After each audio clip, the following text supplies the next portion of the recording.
జబర్దస్త్ మాజీ కమెడియన్స్ లో అద్రే అభి ఒకరు. దాదాపు 7 ఏళ్ల పాటు టీం లీడర్ గా కొనసాగాడు. తనదైన కామెడీ టైమింగ్, హిలేరియస్ పంచులతో ప్రేక్షకుల్ని అలరించాడు. ఈ షో ద్వారా అద్రే అభికి మంచి గుర్తింపు లభించింది. జబర్దస్త్ లో స్టార్ కమెడియన్ గా అద్రే అభి రాణించాడు. ప్రస్తుతం అద్రే అభి జబర్దస్త్ లో లేడు. ఆయన జబర్దస్త్ లో కనిపించి ఏళ్లు గడుస్తుంది. వ్యక్తిగత కారణాలతో అద్రే అభి జబర్దస్త్ వీడడం జరిగింది.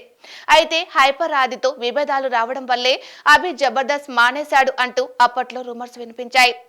గతంలో కూడా ఈ పుకార్లను ఇద్దరు కొట్టిపారేశారు. తాజాగా మరోసారి అద్రే అభి ఈ రూమర్స్ పై స్పందించాడు. అసలేం జరిగిందో క్లారిటీగా వివరించాడు. అభి మాట్లాడుతూ, హైపర్ ఆది నాకు మధ్య ఎలాంటి గొడవలు లేవు. నాతో విభేదాల కారణంగానే బయటకు వెళ్లిపోయాడు అన్న వార్తల్లో నిజం లేదు. అప్పట్లో కొత్త టీం ఏర్పాటు చేయాలని సెకండ్ పొజిషన్ లో ఉన్న వాళ్ళందరినీ కలిపి ఒక టీం తయారు చేశారు. అలా హైపర్ ఆదికి టీం లీడర్ అయ్యే అవకాశం వచ్చింది. హైపర్ ఆది టీం లీడర్ అయినందుకు సంతోషించాను. నాకు సినిమా డైరెక్షన్ అంటే చాలా ఇష్టం. అందుకే జబర్దస్త్ లో కొనసాగుతూనే డైరెక్షన్ డిపార్ట్మెంట్ పై ఫోకస్ పెట్టారు.